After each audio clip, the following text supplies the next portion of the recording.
Risk assessment simply means looking at each specific task and considering what is the safest way to complete it. This helps us become aware of the hazards involved in doing the job and taking action to prevent injury. As a building or construction worker, you are obliged to ensure you only carry out construction work you are competent to do, report significant risks, cooperate with others and coordinate work to ensure the health and safety of you and your co-workers, ensure you notify a supervisor of accidents and near misses, and follow site health and safety rules and procedures. The aim is to develop a safety culture, communicating methods of work and ensuring everyone knows how to work safely every day. Before starting a task, it is essential to think of what is the safest and best way to do it. Documenting this helps in assessing the risks. There are 5 steps to completing a risk assessment. Document the activity. Assemble those involved in the activity and write down the tasks step by step. Identify the significant hazards. Next to each task, identify what part may cause injury to those doing the work or to anyone else nearby. Document the control measures. For each identified hazard, list the measures that need to be put in place to eliminate or minimize any likely risk of injury to those involved. Identify who is responsible. Document the name of the person responsible for implementing the control measure. And finally, monitor and review. Make sure the activity is supervised to ensure the documented process is being followed. The documentation should be reviewed whenever an activity changes, when there is a change of personnel, or after an appropriate length of time. This documentation provides a written record of the procedures to be used on a task.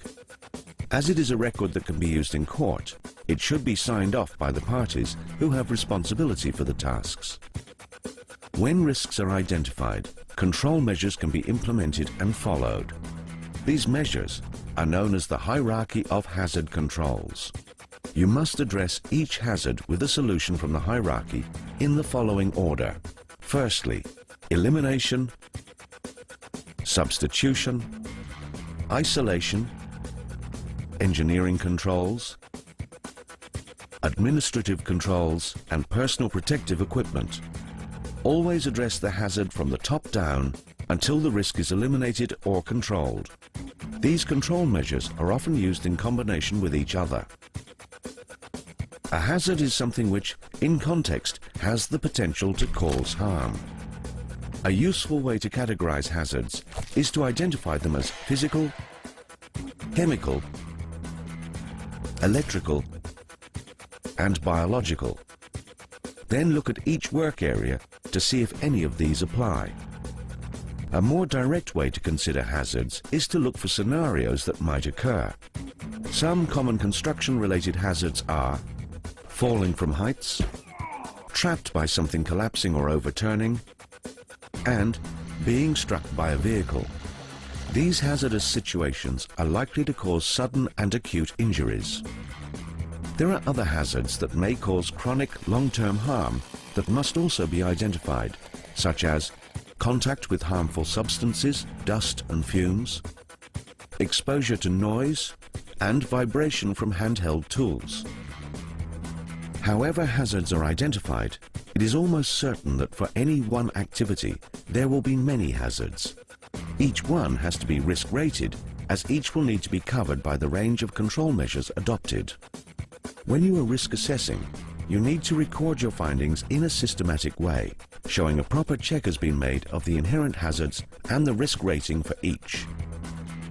You must also factor in other activities that are carried out concurrently. These other activities might create hazards or make the risk of some greater. In a full assessment, these other activities must be taken into account. While companies might issue guidelines for common activities, you must also conduct site-specific hazard identification.